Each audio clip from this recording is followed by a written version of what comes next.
Salam əziz şagirdlər, necəsiniz? Ümid edirəm ki, hər biriniz yaxşısınız. Biz bugün sizinlə 2 addımlı məsələləri öyrənəcəyik. Əgər hazırsınızsa, dərsimizə başlaya bilərik. Dərsdə öyrənəcəyik 2 addımlı məsələlər, tapşırıqlar. Lalə avtobusdakı sərnişinləri saydı və öyrəndi ki, avtobusda 15 sərnişin var. Birinci dayanacaqda 2 sərnişin düşür. İkinci dayanacaqda isə 6 sərnişin düşür. Lalə öyrənmək istəyir ki, avtobusda neçə sərnişin qaldı? Əziz şagirdlər, gəlin bu mövzunu öyrənək və Laləyə kömək edək. 2 addımlı məsələlər. Əziz şagirdlər, bu məsələlər öz adından da göründüyü kimi 2 addımdan ibarətdir. Yəni, biz məsələnin cavabını tapmaq istəyiriksə, 2 addım yerinə yetirməliyik. Yəni, 2 mərhələdən keçməliyik. Buna görə bu məsələlərin adı 2 addımlı məsələlərdir. Gəlin bu məsələlərlə daha yaxından tanışılaq. Baxaq. Aynur bağdan 12 armud dərib səbətə yığdı. O armudların 8-ini Samirə verdi. Səbətdə neçə armud qaldı? Daha sonra Aynur yenidən bağdan 5 armud da dərib səbətə qoydu. Səbətdə neçə armud oldu? Demək, Aynur əvvəlcə səbətə 12 armud qoyur. Daha sonra o 12 armuddan 8-ini verir Samirə. Və sonra yenidən bağa gedib 5 armud da dərib səbətə qoyur. Və nəticədə səbətdə neçə armud olur? Bu məsələni yerinə yetirmək üçün biz 2 addımdan istifadə edəcəyik. Birinci addım, səbətdə neçə armud qaldı? Yəni, Aynur bağda 12 armud dərib 8-ini Samirə versə, səbətdə neçə armud qalacaq? Sizcə, əgər Aynur səbətdəki armudları Samirə versə, səbətdə armudların sayı azalar, yoxsa çoxalar? Bəli, doğrudur, azalar. Bunun üçün biz çıxma əməlindən istifadə edirik. Yazırıq. 12 çıx 8 bərabərdir. 12 çıx 8, bəli, doğrudur, 4 edir. Deməli, 4 armud. Aynur 8-ini Samirə versə, səbətdə 4 armudu qalacaq. Keçək ikinci addıma. Deməli, səbətdə artıq 4 armud var. Aynur gəldi səbətə 5 armud da əlavə etdi. Yəni, əgər mən 5 armud da götürüb yenidən səbətə qoysam, sizcə səbətdəki armudların sayı artar yoxsa azalar? Təbii ki, artar. Bunun üçün biz toplama əməlindən istifadə etməliyik. Səbətdə əvvəlcə 4 armud var idi. Aynur 5 armud da dərib gətirir. Bərabər edir 9 armuda. Deməli, səbətdə 9 armud oldu. 2 addımlı məsələlər. Əziz şagirdlər, gəlin baxaq. Budağa 11 sərçə qondu. Onlardan 3-ü uçub getdi. Budaqda neçə sərçə qaldı? Sonradan budağa 4 sərçə də qondu. Budaqda cəmi neçə sərçə oldu?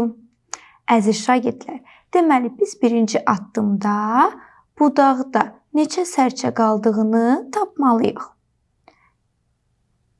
Gəlin yada salaq. Əvvəlcə budağa 11 sərçə qonur. Onlardan 3-ü uçub gedir. Sizcə, əgər budaqdan sərçə uçub gedirsə, budaqdakı sərçələrin sayı azalar yoxsa çoxalar? Təbii ki, azalar. Buna görə biz çıxma əməlindən istifadə edirik. Yazırıq. 11 çıx 3. 11 çıx 3, bəli, 8 edir. Deməli, yazırıq 8 sərçə. Budaqda 8 sərçə qalır. İkinci addımda biz tapmalıyıq ki, budaqda cəmi neçə sərçə oldu. Deməli, 8 sərçə budaqda qalır və budağa 4 sərçə də qonur, yəni budağa gəlir. Əgər budağa yeni sərçələr qonursa, bu zaman budaqdakı sərçələrin sayı artacaq. Biz buna görə toplama əməlindən istifadə etməliyik. Deməli, budaqda 8 sərçə var idi. Üstünə gəlirik 4 bərabərdir. 8 üstə gəl 4, 12. Deməli, budaqda cəm 12 sərçə oldu. Əziz şagirdlər, biz artıq mövzu ilə tanışıq. Elə isə gəlin Laləyə kömək edək. Bu elə 2 addımlı məsələdir. Avtobusda əvvəlcə neçə sərnişin var idi? Bəli, 15 sərnişin var idi. Daha sonra birinci dayanacaqda 2 sərnişin düşürdü. Buna görə biz çıx 2 yazırıq. Çünki avtobusdakı sərnişinlər sayı azalır. 15 çıx 2. Baxırıq. Çıxılan azalandakı təkliklərin sayından kiçikdir. Buna görə biz 5-dən 2-ni asanlıqla çıxa bilərik. 5 çıx 2 neçə edir? Bəli, 3 edir. Daha sonra onluqların sayını elə 3-ün əvvəlinə yazırıq. Ədədimiz 13 olur. Deməli, birinci dayanacaqdan sonra avtobusda 13 sərnişin qalır. İkinci dayanacaqda 6 sərnişin düşür. Əgər sərnişinlər düşürsə, bu zaman sərnişinlərin sayı azalacaq və biz yenə də hansı əməldən istifadə edirik? Doğrudur, çıxma əməlindən istifadə edirik. Yazırıq. 13 çıx 6 bərabərdir. Əziz şagirdlər, burada çıxılan azalandakı təkliklərin sayından böyükdür. Buna görə biz 13 ədədini 10-a qədər azaldıb çıxmalıyıq. 13 ədədini 10-a qədər azaltmaq üçün 13-dən doğrudur 3-ü çıxmalıyıq. Yəni biz 6 ədədini elə 2 hissə ayırırıq ki, hissələrindən biri 3 olsun. Deməli, digəri də elə 3 olacaq. Yazırıq. 13 çıx 3 çıx 3. Biz bilirik ki, 13 çıx 3, bəli, 10 edir. 10 çıx 3 bərabərdir neçəyə? Bəli, 7-yə.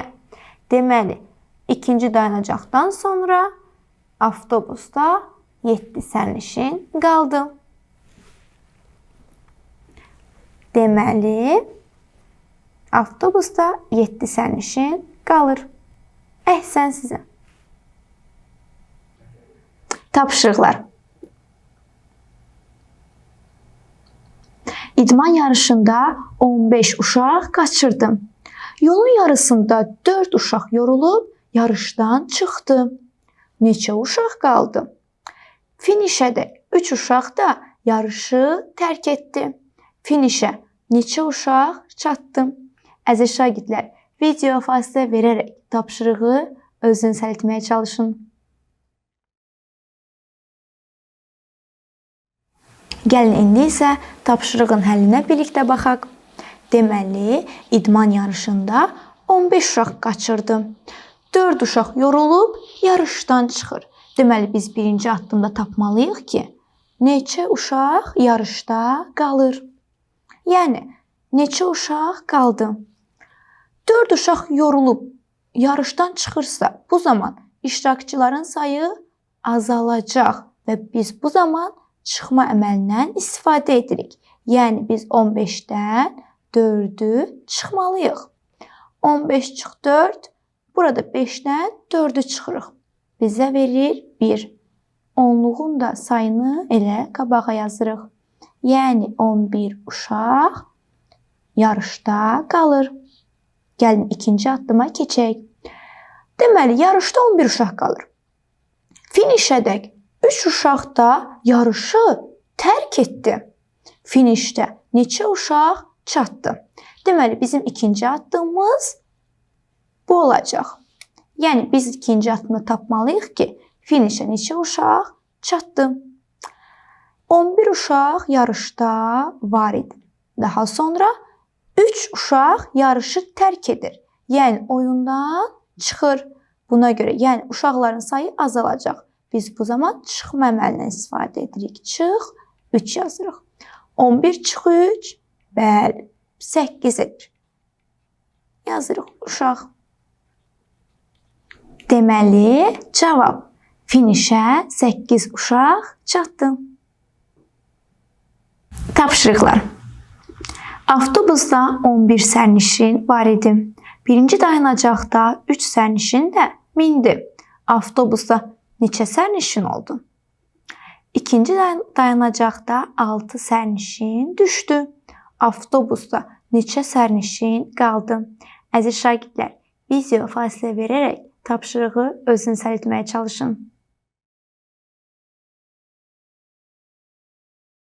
Gəlin indi isə tapşırığın həllinə birlikdə baxaq. Deməli, avtobusda 11 sərnişin var idi. Birinci dayanacaqda 3 sərnişin də minir. Sizcə, avtobusdakı sərnişinlərin sayı artar yoxsa azalar? Bəli, təbii ki, artar. Çünki yeni sərnişinlər minir. Deməli, biz birinci addımda tapmalıyıq ki, avtobusda neçə sərnişin olur? Bu zaman biz 11 üstəgəl 3 yazmalıyıq. 11 üstəgəl 3 neçə eləyir? Təkliklərə baxsaq, 1 üstəgəl 3 4 edir və biri də yanına əlavə edirik. Yəni 14. 14 sərnişin yazırıq. Bəli. Keçək. Ardını oxuyaq.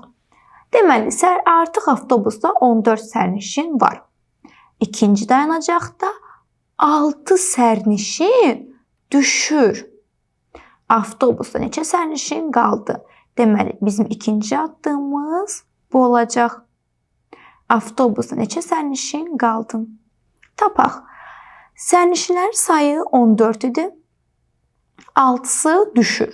Əgər sərnişinlər düşürsə, bu zaman avtobusdakı sərnişinlərin sayı bəli, azalar. Çıxma əməlindən istifadə etməliyik. Doğrudur. Bərabərdir. Əziz şagirdlər, 14 çıx 6 neçə edir? Bunu tapmaq üçün biz baxırıq. Çıxılan azalandakı təkliklərin sayından çoxdur. Bu zaman biz azalanı 10-a qədər azaltmalıyıq. Yəni 14-ü 10-a qədər azaldıb fərqi tapmalıyıq. 14-dən nəyi çıxsaq 10 edəcək. Bəli, 4-ü çıxsaq 10 edəcək. Deməli, biz 6 ədədini 4 və 2 olmaqla 2 hissəyə ayırırıq. Yazırıq. 14 çıx 4 çıx 2 bərabərdir. Biz artıq bilirik ki, 14 çıx 4 10 edir. 10 çıx 2 isə 8 edir. Deməli, avtobusda 8 sərnişin neynir? Qalır. Yazırıq. Cavab avtobusda 8 sərnişin qaldı. Əhsən sizə. Əziz şagirdlər, biz bugün sizinlə 2 addımlı məsələləri öyrəndik. Bu mövzula bağlı bir sıra məsələlər işlədik. Ümid edirəm ki, dərs sizin üçün tam aydın oldu. Gələn dərslərdə görüşənədək.